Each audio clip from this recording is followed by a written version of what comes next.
کبھی بھی جو ہے نا وہ اسٹیٹک نہیں رہتا، وہ چینج ہوتا رہتا ہے، جیسے کہ اس کنٹینم میں بھی ظاہر تھا کہ اس کنٹینم میں بھی اس کی ہیلتھ جو ہے وہ چینج ہو رہی ہے، چاہے وہ ویلنس کی طرف جا رہا ہے یا چاہے وہ النس کی طرف یا ڈیتھ کی طرف جو ہے وہ جا رہا ہے، لیکن اس جو ہے ایک لیونگ آرگینزم کی ہیلتھ کبھی بھی اسٹیٹک نہیں رہتی، وہ ڈائنامک ہوتی ہے، وہ چینج ہوتی ہے۔ اب ہم جاتے ہیں اپنے نیکسٹ تھرڈ ماڈل کی طرف، جو کہ ہے ہائی لیول ویلنس ماڈل۔ یہ بھی بیسیکلی جو ہے جو ہم نے اس سے پہلے ہیلتھ اینڈ النس کنٹینم پڑھا ہے، یہ بھی بالکل اسی کی طرح ہے، ڈن نے اس کو پریزنٹ کیا تھا، لیکن اس میں تھوڑے بہت چینجز ہیں۔ اب اس جو ہم نے ابھی کنٹینم پڑھا ہے تو اس میں جو ہے ویلنس کے ساتھ ساتھ النس پر بھی فوکس کیا گیا ہے، لیکن یہ جو ماڈل تھا جو کہ ڈن نے پیش کیا ہے، یہ ٹوٹلی ویلنس پہ ڈیپینڈ کرتا ہے۔ مطلب اس بات کا یہ ہے کہ یہ ماڈل جو ہے وہ اس بات پر فوکس کرتا ہے کہ ہم ایک نارمل ہیلتھ کو ویلنس کی طرف کیسے لے کر جائیں گے۔ اس کے مطابق مطلب ہیلتھ جو ہے وہ جسٹ ڈیزیز فری کا نام نہیں ہے، اس کا مطابق اس کے یہ ہے کہ ایک پرسن جو ہے ایک لیونگ آرگینزم، اس کو فزیکلی فٹ ہونا چاہیے، ایموشنلی اسٹیبل ہونا چاہیے، سوشل بیلنس اس کا برقرار رہے اور اسپریچول سیٹسفیکشن ہو، اور یہی فیکٹرز ہوتے ہیں جب یہ اس کے ٹھیک ہوں گے تو تبھی ایک پرسن جو ہے وہ high level of wellness achieve ہوتا ہے۔ وہ کیسے اچیو ہوگا؟ جب پرسن اپنی ایبیلٹیز کو یوز کرے گا، انوائرمنٹ اس کا سپورٹیو ہوگا، لائف سٹائل اس کا ہیلدی ہوگا، تو تبھی وہ فزیکلی، ایموشنلی، سوشلی وہ فٹ رہے گا اور وہ اپنے ہائیسٹ لیول آف ویلنس کو اچیو کر سکے گا۔ فار ایگزامپل دو لوگ ہیں، دونوں ڈیزیز فری ہیں، دونوں کو کوئی ڈیزیز نہیں ہے، لیکن ایک جو پرسن ہے وہ ایکسرسائز بھی کر رہا ہے، اس کا پازیٹیو مائنڈ سیٹ ہے، تو اس کا یہ چانس نہیں بلکہ وہ کنفرم جو ہے وہ ہائی لیول آف ویلنس کو اچیو کرے گا۔ لیکن اگر ایک پرسن ہے وہ بیمار نہیں بھی ہے، یعنی کہ اس کو کوئی بیماری نہیں ہے، لیکن اس کا سیڈنٹری لائف سٹائل ہے، وہ ان ایکٹیو ہے، وہ اسٹریسڈ میں ہے، تو یہ کیا ہے کہ وہ اس کو یہ چانس ہے کہ اس کو وہ النس کی طرف چلا جائے، وہ ویلنس کی طرف پھر وہ نہیں جائے گا، کیونکہ وہ ویل نہیں ہوگا، وہ جو ہے مطلب وہ اس میں کوئی ڈیزیز تو نہیں ہے لیکن وہ فزیکلی ایکٹیو نہیں ہے، ایموشنلی وہ انسٹیبل ہے، سوشل بیلنس اس کا نہیں ہوگا، تو وہ ہائیسٹ لیول آف ویلنس کو اچیو نہیں کر سکے گا۔ نیکسٹ ماڈل ہے ہمارے پاس فورتھ ماڈل، جو کہ ہے ہیلتھ بلیف ماڈل۔ روزن اسٹاک نے اس کو پریزنٹ کیا تھا۔ یہ ماڈل ایکسپلین کرتا ہے کہ لوگ ہیلدی یا انہیلدی بیہیویئر کیوں چوز کرتے ہیں، یعنی کہ اس نے وجہ بتائی تھی کہ ایک پرسن جو ہے کس بیس پر جو ہے نا وہ ہیلدی ہیبٹس کو اپناتا ہے، ہیلدی بیہیویئرس کو چوز کرتا ہے، اور کس بیس پر وہ انہیلدی بیہیویئر کو چوز کرتا ہے۔ تو اس نے اس کا ریزن دیا تھا بیلیفز۔ ایک پرسن جو ہے وہ ڈیزیز کی طرف جو بیلیو رکھے گا وہ اسی کے مطابق ہیلدی اور انہیلدی بیہیویئرس کو چوز کرے گا، یعنی کہ یہ جو ماڈل ہے، یعنی کہ اس ماڈل کے مطابق جو بیہیویئر ہے، جو پرسن کا جو بیہیویئر ہے، اچھا میں ہیلدی اور انہیلدی دونوں کی بات کری ہوں، ٹھیک ہے، کیونکہ ایک پرسن اپنے بیلیفز کے بیس پر ہی جو ہے نا اپنے ہیلتھ کے بارے میں فیصلہ کرتا ہے، اور یہی ماڈل ہمیں بتاتا ہے کہ جو پرسن کے بیلیفز ہوتے ہیں اس کا بیہیویئر اسی پہ ہی ڈیپینڈ کرتا ہے۔ وہ کیونکہ وہ یہ سوچے گا، یعنی کہ ایک پرسن کس طریقے سے اپنی ہیلتھ کے بارے میں چوائسز کو چوز کر سکتا ہے، تو اس میں کچھ کوشچنز آئیں گے کہ کیا وہ ڈیزیز کو سیریس سمجھتا ہے؟ اگر سمجھے گا تو وہ ہیلدی بیہیویئر اپنائے گا، نہیں سمجھے گا تو وہ بالکل اس چیز کی پرواہ نہیں کرے گا۔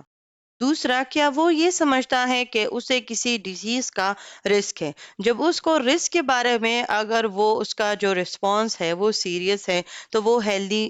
ہیبٹس کو چوز کرے گا۔ فار ایگزامپل اگر پرسن یہ بیلیو کرتا ہے کہ ویکسین جو ہے وہ میرے لیے سیف ہے اور افیکٹو ہے تو وہ ویکسین لگوائے گا، اور اگر وہ یہ سمجھتا ہے کہ ویکسین کوئی کام نہیں کرتا، الٹا اس کو اور بیمار کر دے گا، یا ویکسین جو ہے اس کا کوئی فائدہ نہیں، تو وہ اس کو اوائڈ کرے گا۔ تو یہ جو ماڈل ہے یہ بیسیکلی اس بات کو ثابت کرتی ہے کہ پرسن کے جو بیلیوز ہیں اس کا اس کے بیہیویئر پہ بہت گہرا اثر ہوتا ہے۔ اب اس ماڈل میں یعنی کہ اس ماڈل کے مطابق نرس کا یہ رول بنتا ہے کہ وہ پیشنٹ کو ایجوکیٹ کرے، کیونکہ اس میں ہم نے پرسن کے بلیفس پہ کام کرنا ہوتا ہے۔ جب ہم پرسن کے بلیفس کو چینج کرتے ہیں تو تبھی ہم اس کو انہیلدی سے ہیلدی ہیبٹس کی طرف جو ہے وہ لے کر آ سکتے ہیں۔ پھر اس نے جو ہے ہمارے پاس تھریٹس آف دی ڈیزیز کو بھی اس نے یوز کیا تھا، روزن اسٹاک نے۔ اس نے بیسیکلی یہ تین کمپوننٹس جو ہے وہ پرسن کے بلیفس کے بیس پر اس نے جو ہے نا ہمارے لیے اس کو ریلیٹ کیا تھا، جس میں جو تین کمپوننٹس ہیں جو کہ ایک ڈیزیز کے تھریٹ کو شو کرتے ہیں، تو اس میں آتا ہے پرسن یعنی کہ پرسن کی سسپٹیبلٹی، جس کو ہم کہتے ہیں پرسیوڈ سسپٹیبلٹی ٹو ڈیزیز، یعنی کہ ایک پرسن جو ہے وہ کسی بھی ڈیزیز کی طرف کتنا سسپٹیبل ہے۔ اب یہاں پر وہ فیصلہ کرے گا کہ اب میں کسی پرسن کا کمیونٹی ویک ہے، کسی کی اسٹرانگ ہے، یا جو ہے اس کو کوئی ایسی بیماری ہے جس کی وجہ سے جو ہے اس کا جو امیون سسٹم ہے وہ کمپرومائزڈ ہو گیا ہے، یا اس کی ایج کی وجہ سے، یا اس کے سیڈنٹری لائف سٹائل کی وجہ سے، تو وہ کسی بھی ڈیزیز کے بارے میں سسپٹیبل ہے۔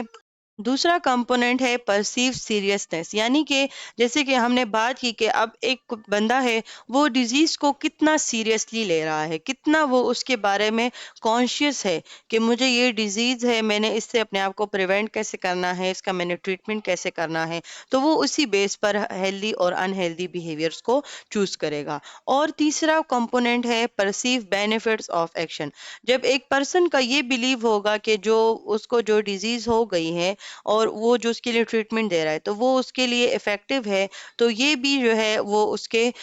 ہیلتھ پر اور اس کے النس پہ جو ہے نا بہت گہرا اثر ڈالیں گے، کیونکہ اگر وہ ٹریٹمنٹ سے جو ہے نا وہ اس کو یہ بلیو ہوگا کہ ہاں میں ٹریٹمنٹ سے ٹھیک ہو رہا ہوں، تو وہ مزید اپنے آپ اس ٹریٹمنٹ کے بارے میں فالو کرے گا، یعنی کہ وہ اس کو فالو اپ کیئر بھی اپنے آپ کے بارے میں کرے گا، وہ میڈیکل کیئر کانٹیکٹ بھی کرے گا، سب کچھ کرے گا۔ لیکن اگر ایک پرسن یہ سمجھے، جیسے کہ میں نے آپ کو اگزامپل دی کہ اگر اب ایک پرسن ہے وہ کہتا ہے کہ ویکسین تو میرے لیے ضروری نہیں ہے اور میں تو بالکل فٹ ہوں، تو وہ کیا ہوگا کہ وہ اس ویکسین کو اوائڈ کرے گا، لیکن فیوچر میں پھر اس کو ان کمپلیکیشنز کا سامنا کرنا پڑے گا جو کہ اس نے اپنے بیلیفز کے بیس پر انہیلدی بیہیویئر کو چوز کیا تھا۔ اور یہ تمام مقصد بیلیفز کے بارے میں یعنی کہ ہیلتھ بیلیف ماڈل کا یہی مقصد تھا کہ اس نے ہمیں یہ بتایا کہ بیلیفز جو ہیں وہ ہیلتھ چوائسز میں بہت گہرا اثر ڈالتے ہیں۔ ففتھ ماڈل ہے ہمارے پاس ہیلتھ پروموشن ماڈل، اس ٹاپک کا لاسٹ ماڈل ہے۔ یہ ماڈل فوکس کرتا ہے کہ ڈیزیز پریونٹ کرنے سے بھی ہم ہیلتھ کو امپروو کر سکتے ہیں۔ جو ہمارے پاس پریونشن ہے، تھری لیولز آف پریونشن ہے جو کہ ہم آگے پڑھیں گے۔ تو اس ماڈل نے پینڈر نے ہمیں کہا کہ ہم ایک ڈیزیز کو جو ہے نا وہ پریونٹ کر سکتے ہیں اگر ہم جو ہے ڈفرینٹ فیکٹرز کو ذہن میں رکھتے ہوئے، جو فیکٹرز ڈیزیز اور ہیلتھ اینڈ النس کو جو ہے نا وہ کمپرومائز یعنی کہ النس کو پروموٹ کر سکتے ہیں، ہیلتھ کو کمپرومائز کر سکتے ہیں، ہیلتھ کو پروموٹ کر سکتے ہیں یا پریونٹ کر سکتے ہیں۔ تو یہ وہ فیکٹرز ہیں، تو اگر ہم ان فیکٹرز پر کام کریں گے، وہ فیکٹرز انسان کے پرسنل فیکٹرز ہوتے ہیں، یعنی کہ اس کا سیڈنٹری لائف سٹائل، اس کے انوائرمنٹ، بایولوجیکل مطلب اس کی باڈی کی اپنے جینیٹک، سائیکولوجیکل اس کا جو ہے نا کسی بھی چیز کی طرف اس کی سائیکی کیا ہے، اس کے بیلیفز کیا ہیں، اس کی ویلیوز کیا ہیں کسی چیز کی طرف، یا اس کا سوشو کلچرل بیک گراؤنڈ۔ یہ ایک ایسے فیکٹرز ہوتے ہیں جو کہ ایک ڈیزیز کو پریونٹ بھی کر سکتے ہیں اور پروموٹ بھی کر سکتے ہیں، اور یہ بیسیکلی ہمیں دیا ہے ہیلتھ پروموشن ماڈل نے۔ اس ماڈل کے مطابق ہیلتھ پروموٹ کرنے کے لیے ضروری ہے کہ ایک پرسن کے پاس موٹیویشن ہو، نالج ہو، سپورٹ سسٹم ہو اور اپنی ایبیلیٹیز پہ اس کو کانفیڈنس ہو۔ تو اس میں کیا ہوگا، اس میں بیسیکلی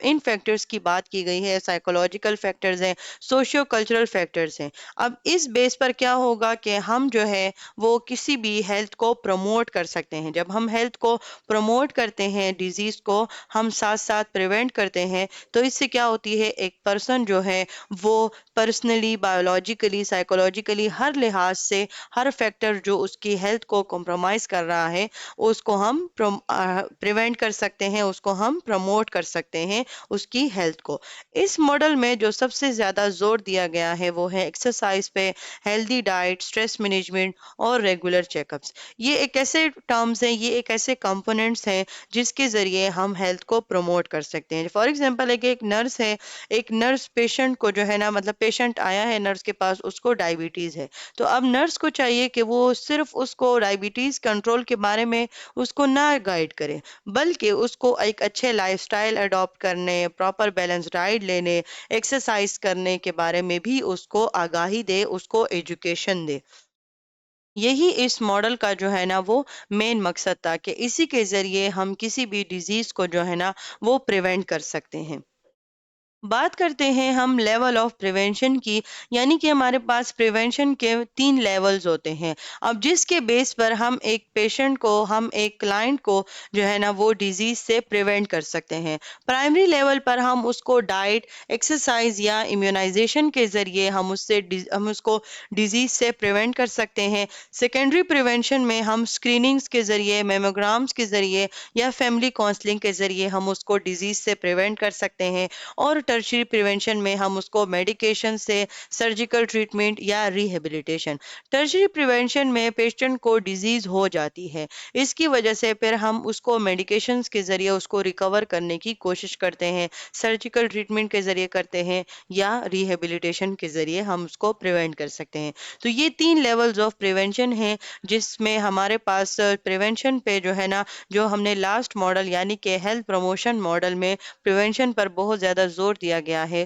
تو یہ تینوں لیولز جو ہیں وہ پریونشن کے ذریعے ہیں، جس کے ذریعے ہم کسی بھی ڈیزیز کو جو ہے نا وہ پریونٹ کر سکتے ہیں، ہیلتھ کو پروموٹ کر سکتے ہیں۔ اور یہیں پر جو ہے ہیومن ریسپانس ٹو النس کا ٹاپک ختم ہوتا ہے۔ آئی ہوپ آپ لوگوں کو اچھے طریقے سے سمجھ آ گئی ہوگی۔ مزید ایسی ویڈیوز کے لیے چینل کو سبسکرائب کر لیں، بیل آئیکن کو پریس کر لیں۔ کوئی بھی کوشچن ہے تو آپ کمنٹ کر کے پوچھ سکتے ہیں۔ اپنا بہت خیال رکھیں۔ اللہ حافظ۔